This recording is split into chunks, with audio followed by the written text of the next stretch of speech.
A nationwide crackdown on crooked car dealers turning up widespread evidence of false advertising, deceptive loans, fake odometer readings. The Federal Trade Commission says it's leveling enforcement actions against 252 companies, resulting in nearly $3 million in consumer refunds and fees. Here with important advice tonight, Lauren Fix, the car coach. All right, what are their tactics? What are they doing? Oh, there's a lot of really interesting things. It's so easy to get tricked. You know what? You want to get out of your lease, Jerry. Come in, see us for $1. We'll get you out of your lease. We'll put you into a new car. You'll be happy.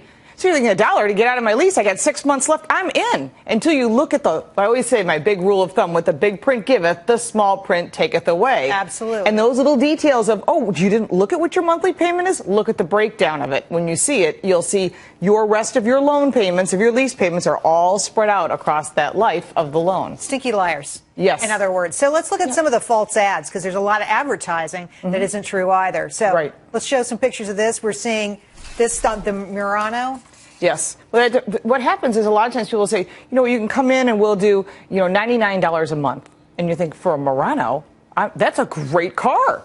Or, $9,000 off, and you're thinking, okay, they're getting rid of old inventory. I'm going to get a really good deal with a little bit of money down. Some of those are really good deals, but again, you have to read 0% financing and 0%, and 0 payments down, and you start reading all these and you start realizing I am paying one heck of a lot of money more. You also have to be careful of the end of a lease, because sometimes the payment or the balloon at the end could be thousands of dollars to trade in your vehicle. That would be extremely expensive.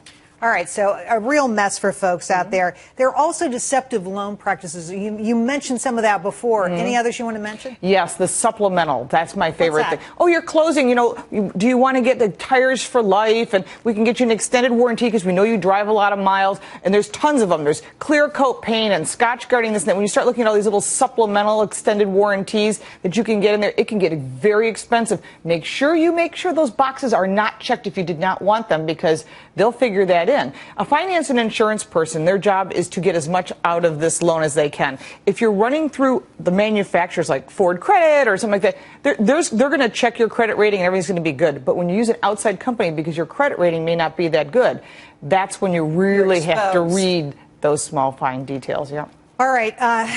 You mentioned the supplemental warranties. Biggest piece of advice on spotting a bad guy. I mean, you don't know. You're just walking into a dealership. You have no idea. Right. And you can go on the internet and you can check and you can find it. You can use websites like Yelp and all that. But the fact is, I always say the first thing you want to do is to find out if there's been any judgments against this whatever used car, new car dealership that you're looking at, number one. How do you do that? You can go online, put in the name, see what people are talking about. Also, I always say, believe it or not, ask other people who have bought cars from them. But the truth is, if you're not sure, don't ever feel pressured by a sales consultant who says, you got to buy it today because I got 2 other people looking at this car. You know what? Never be afraid to walk away. My reaction to that is, okay, I'm out. fine. Yeah, fine. There's another car.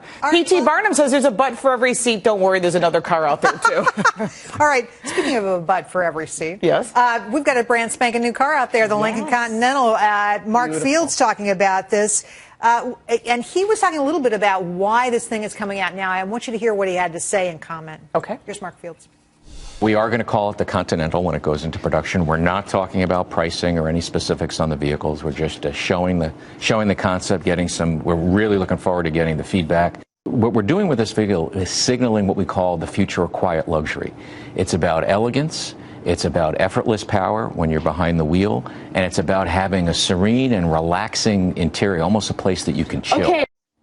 What do you make of that? The details were unbelievably impressive. It had Harman sound. Oh, yes, I was there last night. We couldn't say anything till midnight last night, but we put all types of pictures up.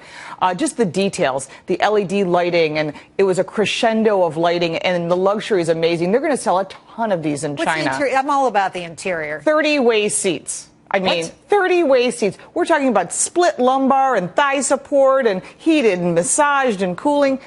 Fabulous car, and this is really close to what production is. I've been told by people that I won't mention names. This is really close to what. So they're actually going to take what they've designed and put it on the street. How much am I going to pay for this, though? Well, that we don't know, but rumor on the street is we don't even know what the platform is or the power, other than maybe a 3-liter turbo. We're looking. I bet you we're talking about $100,000. But you know what? $100,000. They buy those in German cars. You buy that. It's like a Bentley at that point. $100,000. Oh well, the average person's not going to buy this car, but it's a luxury car. It's supposed to de-stress you, and believe me, The car is so wonderful. But I have to say, they're smart. $100,000 car would not de-stress me. It would stress me. The payments would stress me. But, you know, when you're looking at Cadillac coming in and they want to go after the Germans, Lincoln says we're not.